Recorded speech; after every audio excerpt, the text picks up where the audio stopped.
The finale for Ahsoka is out, and it may have raised just as many new questions as there were going into the series. There is so much that has been set up in the finale, and although it was definitely not perfect in my opinion, there was still so much that was alluded to in possibly future projects or even Ahsoka Season 2 that leaves me hype for the future, which is something I have not felt for Star Wars in a long time. So let's get right into it, breaking down all the crazy stuff from the Ahsoka finale.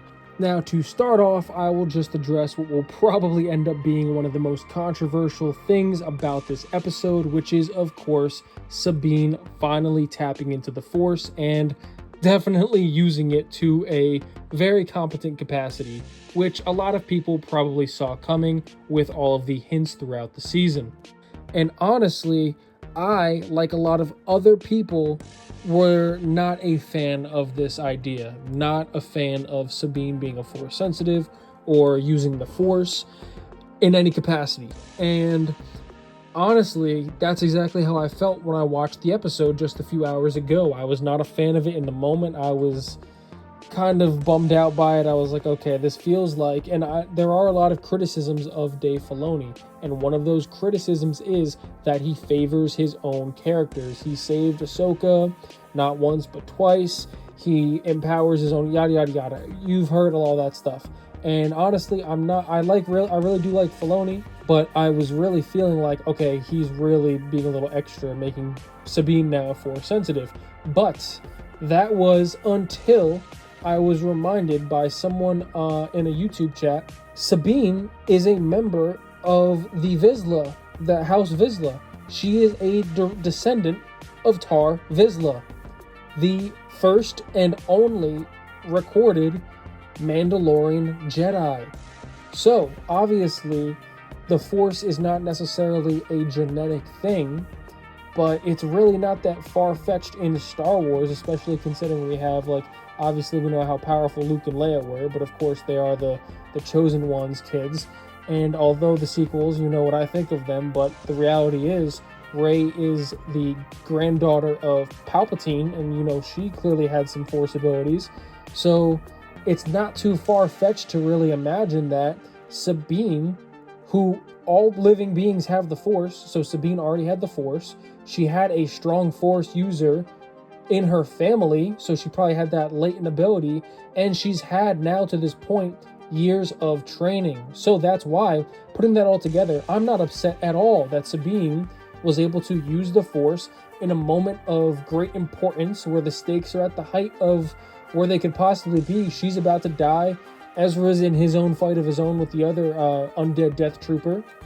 And Sabine finally is able to tap into the Force, which she has, again, shown little hints of that eventually happening throughout the season. Again, she's not very strong in the Force at all, but she tapped into it. And just like George Lucas said, Han Solo at times was tapping into the Force as he flew as such a gifted pilot. But it wasn't like he was using the Force, but he was able to tap into it just a little bit, but even unknowing. But Sabine over here had training with Kanan, was around training with Kanan and Ezra for years, and was presumably with Ahsoka for a good period of time until the glassing of Mandalore, when Ahsoka, we learn in this episode, stopped training Sabine because she feared that once she trained Sabine more and she actually was able to tap into some powers, she would be emotionally unstable after losing her family. So I really honestly have to give Dave Filoni a salute here, because I think whether it was intentional or not, it works. It does work. And I'm honestly, at first I was thinking this episode was kind of like a 7 to an 8. Now I'm really warming it up. Strong 8, maybe 8.5 higher than that. I'm really happy with this finale now. Again, wasn't perfect by any means, but the Sabine thing, I really do think works, and I really do think people need to really consider the entire situation before they're so quick to judge. Now, was it executed to perfection? Maybe, maybe not, but did I have an issue with it? Not really. The Ezra thing, though, when she launches Ezra, that was pretty crazy, but again, it looked pretty cool, and I don't have the biggest issue with it, all things considered. I do like, though, how she chose to stay with Ahsoka, because I predicted going into this episode that Ahsoka was actually going to get left behind. But I did not predict in my own thoughts that Sabine would choose to stay with her. But I do think that's really cool, tying into the fact that Ahsoka said beforehand, no matter what, I'm going to stick with you this time. And then Sabine, she appreciated that Ahsoka said she'd be there for her, and she returned the favor and stayed behind for Ahsoka, even though she knew it would mean that Ezra would be making the trip back to the galaxy by himself, and they would likely be trapped. Now, obviously, they probably thought at the time they'd have a chance of catching up, but she knew the stakes of stepping off that, or not jumping up with Ezra and staying with Ahsoka. But overall, the whole thing with Sabine and the Force, I think a lot of people are going to be quick to be negative on it when there is actually some realistic evidence to back it up why it's possible. Now, speculations going into this episode and throughout this entire series as it was going have just been all over the place when it comes to what was calling to Baylan, what was going on the planet Peridia, what is this planet Peridia, and other things that it could tie into. And one of the popular theories, I'm going to give full credit to Josh of the Den of Nerds for bringing my awareness to this, and I am fully behind this at this point, is that it is... of course, the Mortis Gods were heavily involved, and it is Abeloth that was calling to Baylan. And after this finale, I could not be even more, I couldn't be convinced anymore. I am even more off the deep end in on this Baylan theory. Of course, we see Baylan, and he is literally standing upon a giant statue of none other than the Father. And who is next to him but the Son? Perfectly, you got Sam Witwer right there, so we have a possibility maybe seeing Sam Witwer live action as the Son. I hope so, but we'll see. So we have the Father, perfect statue, the Son, perfect statue, and then we come to the Daughter. And the Daughter is a destroyed statue where the body is fully intact but the head is gone. Now this could symbolize a couple things, and I'm going to tell you right now what I think it could symbolize. Now, of course, the most surface level thing is, of course, the Daughter is dead, so that part of the statue is destroyed. Okay, makes sense. Now, so Ahsoka in the Mortis arc, for those of you who are not familiar, Ahsoka was in fact killed, and the Daughter pretty much gave up her life, and her essence was used to revive Ahsoka. So, Daughter is with Ahsoka and has always been with Ahsoka, which is why we always see Morai, the owl, follow Ahsoka and is kind of like the guiding light above Ahsoka throughout both the Clone Wars, or not both, we got the Clone Wars, Rebels, and now live action. Morai is around because Morai was always with the Daughter, and the Daughter is now somewhat Ahsoka. So could this also symbolize, the destroyed statue of the Daughter symbolize the fact that Ahsoka is now the Daughter? Now, this ties in even more with Anakin being here at the very end. Now, of course, Anakin has the very close ties to Ahsoka, being her master. They just went through their own trials and tribulations as Ahsoka came to peace and came to terms with separating the fact that Anakin is Vader, and she can still appreciate all the greatness of Anakin and what he was as her master before he became the monster that is Vader. And once she's at peace with that and at peace with Anakin, she has the very nice moment where she sees his Force ghost. And of course, this is at the same time where, just in that a moment before, Sabine lingers and looks up at the sky. And in the sky, there is these light effects, and it's just very atmospheric. But Sabine kind of lingers and looks up to the sky and says to Ahsoka that she feels something, and it felt like, and she pauses and looks off, then says nothing, and remarks, just shadows in the starlight. Okay? Now the significance of that may be nothing if you don't know anything about Abeloth. But one of the crazy things is, and this was again pointed out by another viewer in the live chat, those exact words, shadows and starlight, are so often connected with and used as description terms with Abeloth, and Abeloth in her fall to the darkness. If you look up the pictures, of course, there's not too many pictures of artwork of Abeloth online, but the limited ones there is a lot of imagery with the stars and of course shadows and darkness, but there's a lot of glimmering and stars. So, I mean, it's kind of in your face here. We have the father, we have the son, we have references with the daughter, and something calling to Baylan. And I think at this point, it's either, and I'm leaning 75% Abeloth, 25% son. Some people say, what about the father? The father is Anakin. And if you don't realize that at that point, you're going to have to rewatch the Clone Wars arc, and you're going to have to rewatch this Ahsoka show. Anakin is the father, and that is the significance of him also being on this planet as a Force Ghost, showing up. And he's not just showing up as a Force Ghost to say what's up to Ahsoka. He's on this planet for a reason.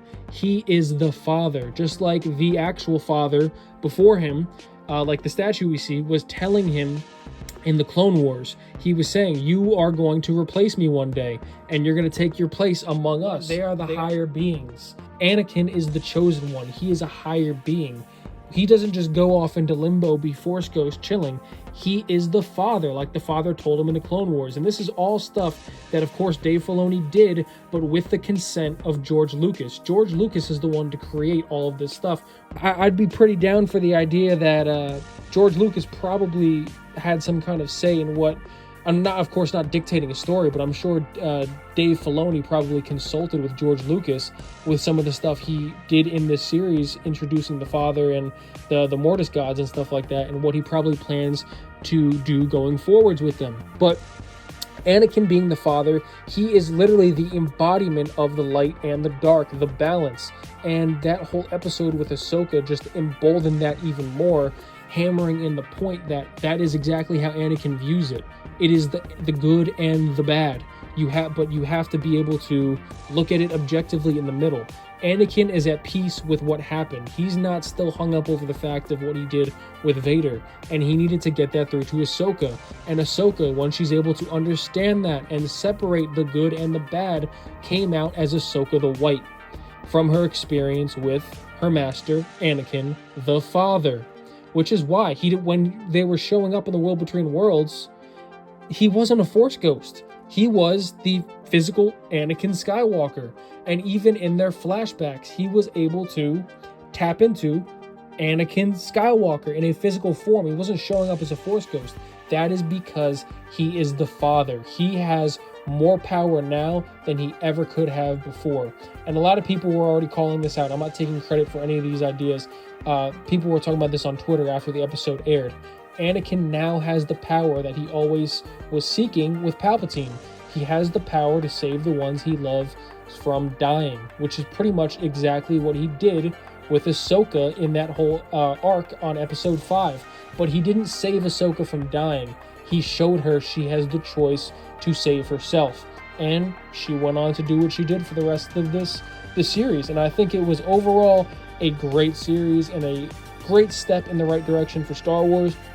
Do I think it saved Star Wars? No, not by any means, but it is a fantastic step in the right direction. And just to tie off the stuff with the Mortis Gods and stuff like that, we have no idea how they may tie it in.